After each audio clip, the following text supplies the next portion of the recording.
Hey guys, welcome back to the Brik House. Brik Hammond here with another Pokemon Unite video. And today we got week 1 of the Pokemon Unite U Impact tier list. As a reminder, this is a solo queue tier list, also assuming that you're going to be playing in Masters games for the most part, so we're going to be taking in also ban rates for some of these Pokemon as well. So I asked you guys last week who you believed got the best buff this last patch, and it seems overwhelmingly everyone agreed that Ho-Oh was the recipient of the best patch, receiving 73% of the votes. Interestingly enough, Charizard, Gyarados, and Gardevoir all received 9%, all tying up for the second place. And if I had to ask me, personally, I think Gyarados Aqua Tail would be my runner-up, but it's just hard to argue that Sacred Fire change on Ho-Oh. It's just such a big impact, and I think it's the clear winner for the best buff this patch. Don't forget to like and subscribe if you enjoyed the video, and without further ado, let's get right into the video. Alright, let's start with Alcremie. Alcremie, when released, was honestly not that bad. It did feel a bit underwhelming compared to Blissey and Clefable and even Eldegoss to some degree. However, in the last patches, the glow up they gave to Alcremie was crazy, and Alcremie quickly became just the de facto best supporter in the entire game. So they nerfed its decorate, and mainly the important thing about it is that effect duration. Since it used to be at 6 seconds and now at 4 seconds, and now to 4 seconds, which honestly is a pretty big difference that you can actually notice in the game, and was a big reason why Alcremie was so strong. Another thing they also nerfed besides the damage was the Unite move on the Fluffy Cream Supreme. More so the shield aspect, the ratio going from 70% of your max HP to 60% of your max HP. So not too much of a nerf. Still a lot of healing you're still able to get from that Unite move, and Alcremie still seems to be a pretty impressive Pokemon. It will still be moving down to the top of the A tier for this week, and we'll be swapping places with Blissey, who it overtook during the last patch, but now Blissey has rightfully reclaimed his place at the top of the S tier, and is definitely the must-play support if you gotta learn how to play a support. So next, let's just go on to Charizard, and Charizard was a Pokemon that honestly seemed as a joke. You even saw when Charizard was played at Worlds, the announcers kind of making a joke about it, having that 1% play rate. Really just a Pokemon that fell out of favor over the years. He suffered some pretty heavy nerfs in the past that really affected his early game potential. And on top of that, just the overall power creep that's been happening in this game really made him a niche pick and something that you can really recommend to many players. However, these new buffs on his defenses, as well as his basic attack and flamethrower damage being buffed, really does make him a lot more versatile in that early game. He's still a Pokemon that could probably use a little bit more, but definitely gonna be at the bottom of the not bad tier for this week. Would love to see kind of how Charizard's gonna be doing after everybody gets past this honeymooning phase and really figures out how to play this Pokemon, and if he still is going to be a good solo queue pick going forward the next couple of weeks. So next we're going to go on to some small buffs, and first we're going to talk about Cinderace. Cinderace just had a nerf to its Blaze Kick, with the cooldown and the attack speed going down a little bit. So nothing too drastic on Cinderace. Still a not bad pick if you want to go and rip the buff, if that's your playstyle. Very selfish kind of Pokemon, and honestly not the best recommendation I could say for a solo queue game unless you're able to get ahead pretty early. So I'm going to put it right above Duraludon for this week, and it might go down a little bit depending on how these other Pokemon perform. So next we're going to talk about Crustle, which more so just had a defense and special defense increase, kind of keep it aligned with that power creep happening. And also, kind of important to know about bug fix to its Rock Tomb, which lacks some collision if someone was running through it. So those defense and special defense buffs definitely very nice to have, and I feel pretty comfortable just putting them kind of at the bottom of the not bad tier for this week. It's not to say he's much of a bad pick, it's more so to say that these other defenders in solo queue will give you much more consistent results. Next, we are going to talk about Clefable, and honestly, when I read it, I thought that this was a nerf that was way too small, especially with the verbiage they were using around it. But they nerfed the Moonlight, so the cooldown increased from 8 seconds to 8.5 seconds, and Unite move had got nerfed by 10%, so just a little bit more energy before you can gain another Unite move. Still very, very small. I think Clefable is still in a pretty good position for where the supporters should be in the game. Definitely impactful enough in the game to make a difference we gotta watch out for, but not anything like game breaking such as, you know, Blissey Safeguard. So I do like where Clefable is right now. I'm gonna put it at the top of the solid pick tier, just above Wigglytuff. And I just do hope that Blissey and Alcremie can kind of get nerfed a bit so we get some more variety. Moving on, we're going to talk about Garchomp. And I don't know what they did to my boy Gar-chizzle. This was one of the most confusing nerfs I've seen in a while.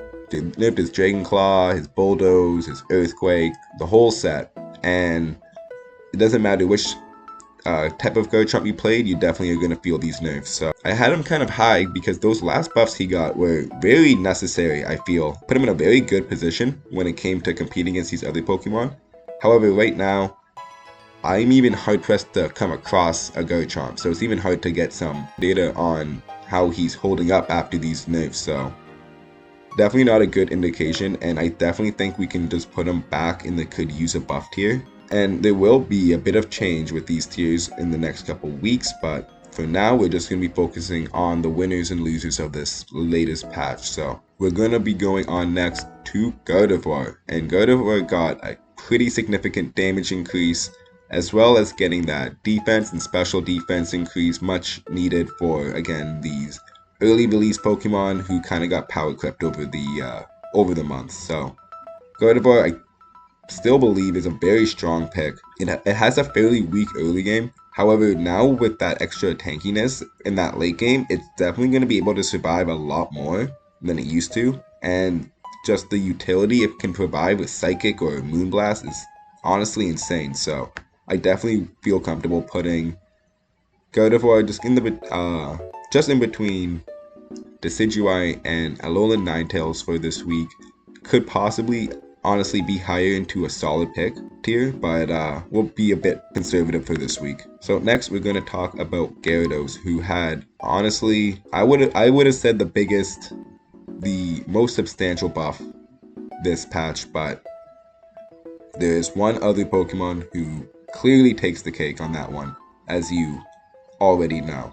But Gyarados with his Aqua Tail has been such a menace, especially to a lot of these attackers, as well as getting that base defense and special defense increase was much needed for that late game survivability, especially since it's now a free Pokemon during this event, so make sure you do claim that Gyarados.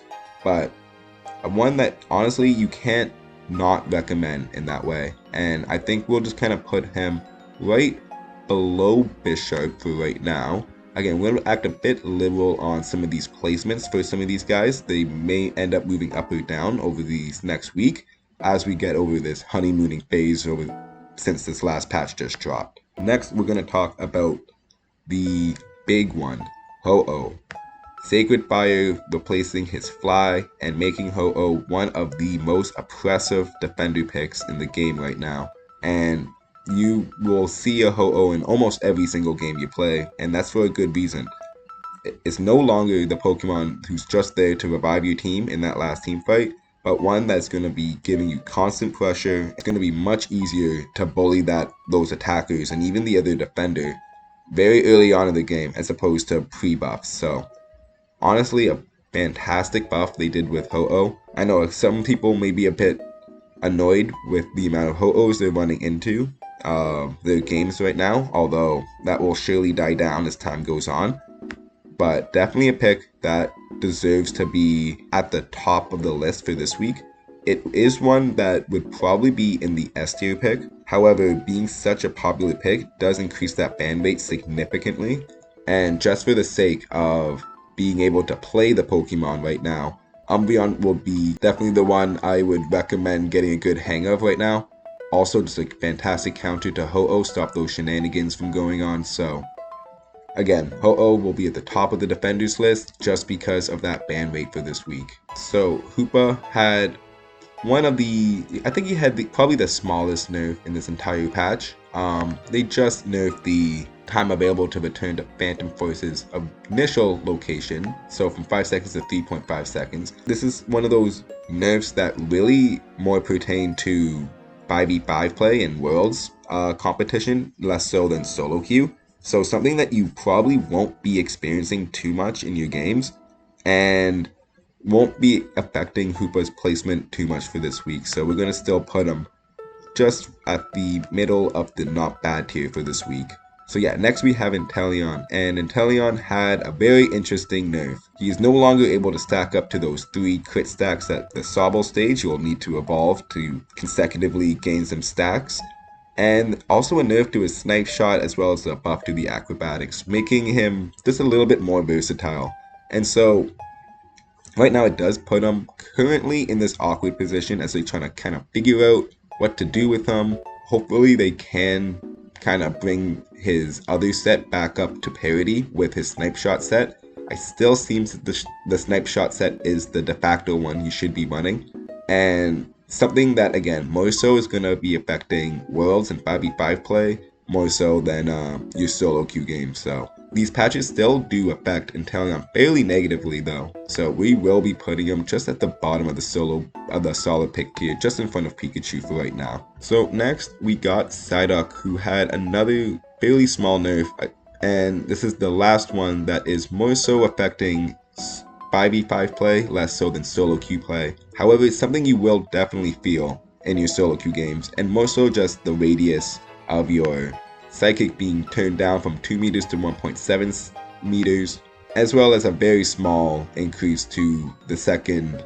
to the timing that the second surf takes to activate. It seems that they're trying to bring a lot of these moves in more parity with this 0.6 second stun. You'll see, I'm also expecting in these upcoming patches, a lot of these stuns, these throws, knockups, they're going to last for 0.6 seconds specifically. I think that's the number they kind of settled on for an acceptable amount of time to be not able to move around, and as well as to, still give you a fighting chance to do something afterwards. So again, very minor nerfs, and we'll keep him at the top of the solid pick tier. Next is Slowbro, who had a bit of a confusing change. So they increased his base stats, which is very nice. Buffed his surf percentages, which is a bit nice as well. And then they decided to nerf the Scald, which I don't know why they would do such a thing. But again, I don't make my feelings on Slowbro any secret. I don't think he's a defender that can really compete with the current cast right now. And I'm hoping he maybe can get like a move change, sort of like Ho-Oh in the future. Even in Pokemon Unite's own words on the patch note, they don't think that Slowbro has the CC, the mobility, or the durability that's in parity with the rest of these defenders, right? So again, it's not just me who thinks that Slowbro is probably one of the weakest defenders, at least in theory. And I'm sorry, but I'm gonna actually have to move him back down to the Bricked position, moving Gudra up to the bottom of the could use a buff. Something about Slowbro is not consistent enough. Yeah, so next we got Snorlax, which had a bit of a balance change as well. More so nerf so on its Tackle, Flail, and Heavy Slam, although it did get a base increase on its defenses for that late game. And again, Snorlax way too oppressive in that early game. It was almost impossible to secure the farm from him when he had that Tackle doing so much damage, and then also able to easily steal the citrus berries. But now it's much harder for these Snorlaxes to do so, and I've been finding myself getting a lot more KOs on Snorlaxes trying to play that as aggressively early as they used to. So I think Snorlax is still gonna be rather in the same position, this is kind of in that middle of the not bad tier. I think Lapras definitely has an edge over Snorlax right now, but we'll see how these how this patch plays out. So next we got Tsareena. From what I hear, a bit of a balance change from a previous nerf, and it's trying to kind of just keep it in line. Looks like not enough people were playing the Stomp build, and Pokemon Unite was kind of mad at that. So from what I hear so far, some fairly well received buffs. However, the Unite move did get a slight nerf, so not all roses for Tsareena. We're gonna be putting Tsareena just kind of still in the same position, rather in the same position, still in that solid pick tier. You can definitely not go wrong with a Tsareena pick, but definitely a Pokemon you're not gonna see too often in your solo queue games. So last but not least, we have Latios, and Latios is very interesting. Now, it is completely tearing up every game it is part of, and it's honestly much like Ho-Oh. I think it's a Pokemon that could be deserving of that S tier pick. It does mean that Venusaur does move down to the top of that A tier. However, I don't think Latios is going to be the S tier pick for this week. Again, very similar to Ho-Oh. It's probably the most oppressive attacker in the game right now.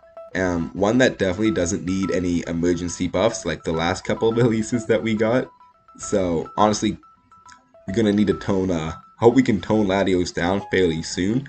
But it is a Pokemon where if you are gonna be this oppressive, kind of like a Alolan Raichu, that does mean you do get banned all the time.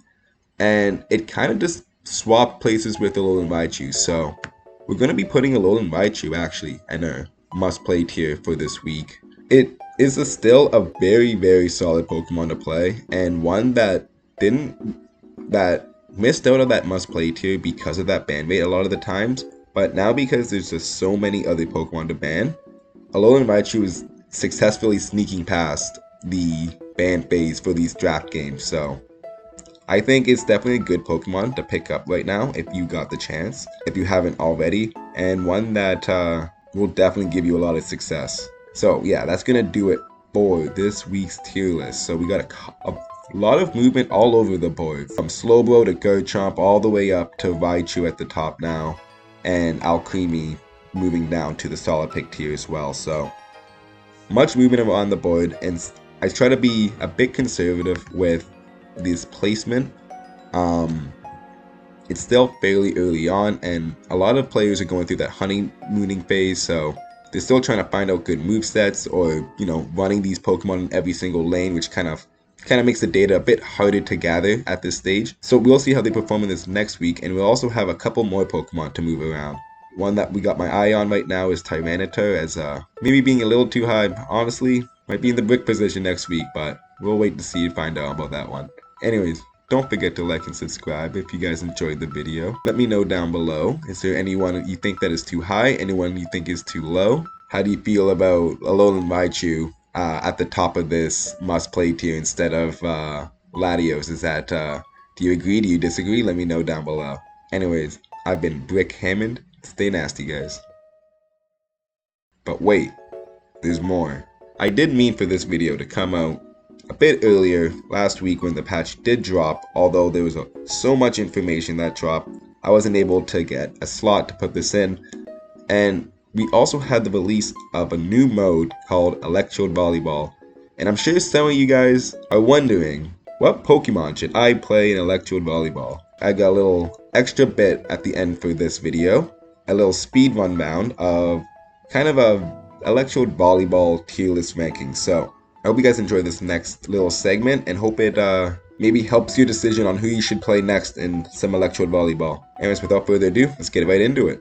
So I got the tiers listed here from good on offense and defense, to good on offense, good on defense, some of these niche picks, all right picks, ones that aren't too bad, and ones to avoid. So I'm gonna go through this fairly quickly. We got about 73 Pokemon to go through, so let's get on with this. So let's start with Venusaur. Venusaur got his Solar Beam. Solar Beam really good on that defense.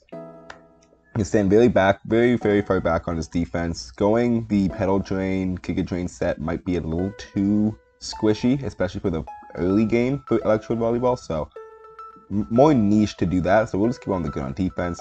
Pikachu, put him on the All-Bite. He's got a stun, but it's just not enough. Got good damage, but he's too squishy. Alolan Raichu will also put that in the All-Bite. Ninetales, I think, is not too bad on defense. It's a bit squishy, so I think we'll put it on niche. You're gonna need a good team.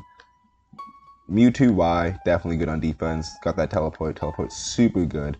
Mew, gonna be our first good on defense and offense. Surf is super good. That Unite move is awesome. Espeon, avoid that. Gardevoir is really good on defense, so is Latios, so you can avoid the other Eevee as well. Chandelure is a bit of a niche defense player. He's very squishy, but you can probably get something good with that Unite move going. Same thing with Delphox, Fire Spin, and the Unite move is pretty useful there. Greninja's a bit, he's also could fall in this niche category, but I think there's some better options than Greninja. If you're trying to go a attack heavy team, we're going to also put Sylveon in there. A lot of attackers are going to be in this lower end.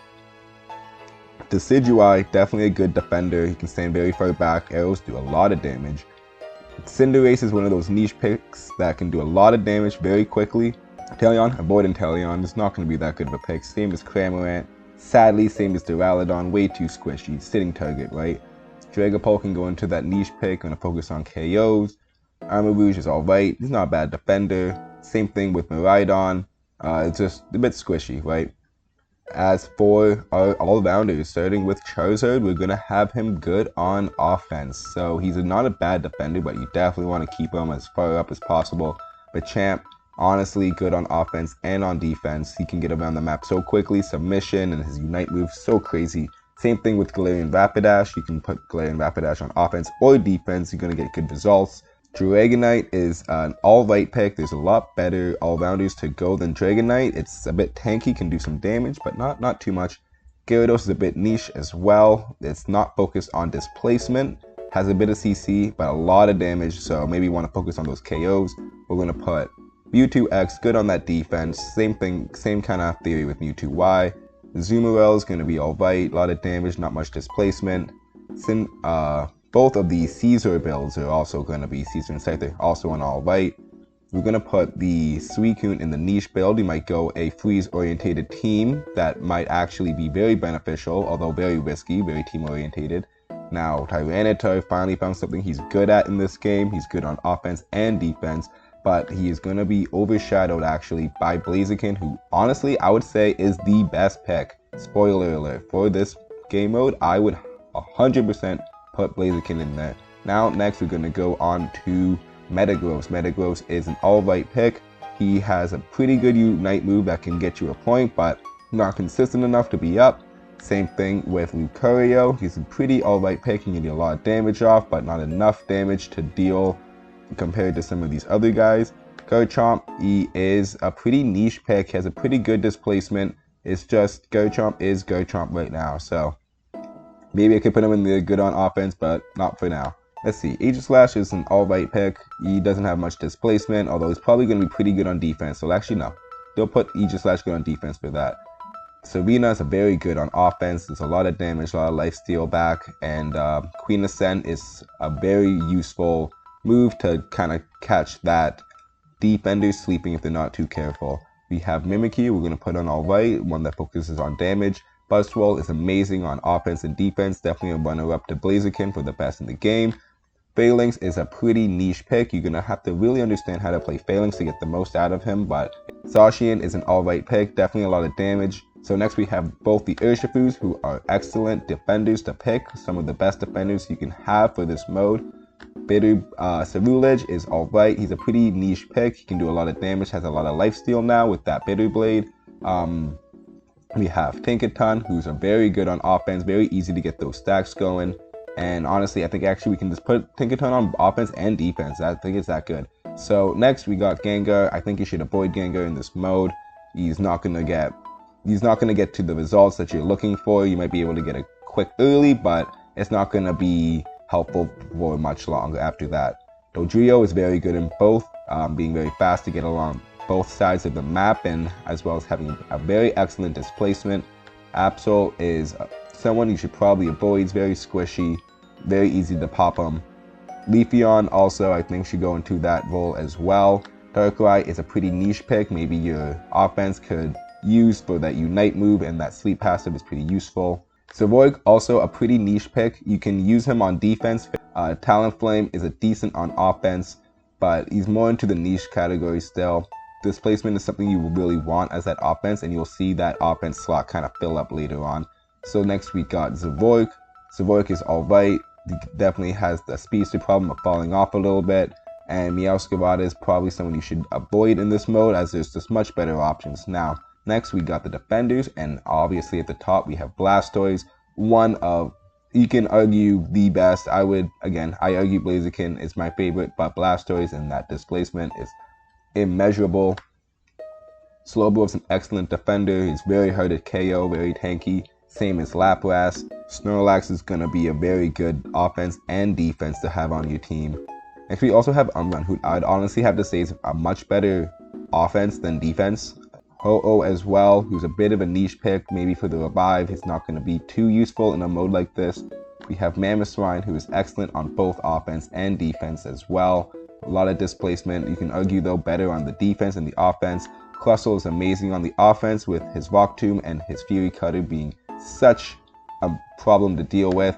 Trevenant is also, you can argue, is good on offense and defense, but does benefit much more on that offense. We also have Goodra, who is alright in this mode. Definitely not as good as some of these other defenders, and as well we have Greedent is also in that avoid tier. So as now in the end we have Clefable, and Clefable is an alright pick. He's not too good, not too bad.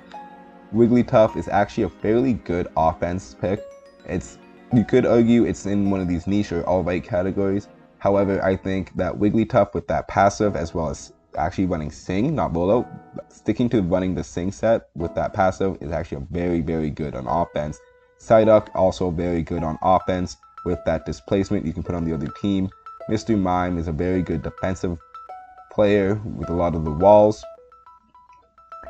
Blissey is one of the best defenses you can have in the game because of the safeguard. Sableye, extremely niche of the team. You can get countered fairly easy when you're running Sableye. We also have Hoopa, who you should probably avoid in this mode. You're not going to get much benefit from running him.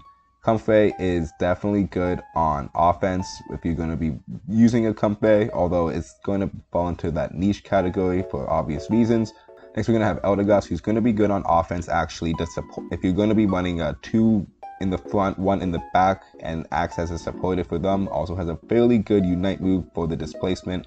And last but not least, we have Alcremie, who I will be putting in the alright tier for this game mode right now. Alcremie is just alright in this game mode, and I suspect it's going to be just alright going forward. And last but not least, we're going to have Latias, and this may be a little bit of a prediction right now, but might as well throw them on this list, and I'll just put them on the good on offense. I think just looking at those moves that we see from the previews just kind of shows that Latias is going to be something to kind of reckon with. So I realized that maybe I put some Pokemon a bit too low, so there's 3 Pokemon I just want to quickly change. So first we have Lucario, who honestly is the GOAT on defense and might actually be the best defender. If you haven't tried Close Combat Bone Rush Lucario yet, I definitely recommend that. Hoopa's also a fairly niche pick, pretty good on defense. I'm still a bit too squishy, and there's other defenders out here who are a lot better, although still a pretty solid pick. And lastly we have Garchomp, who is definitely going to be good on offense. Definitely a very solid pick, has a lot of pushbacks. Being a late game all-rounder, he's definitely just going to have a lot of damage still that is going to be shredding a lot of these other Pokemon. Anyways, that is going to be, very quickly, without much explanation, the tier list for Electrode Volleyball. Let me know how you guys think, who's too high, who's too low, and I'll see you next time. If you're in doubt, stay nasty, guys.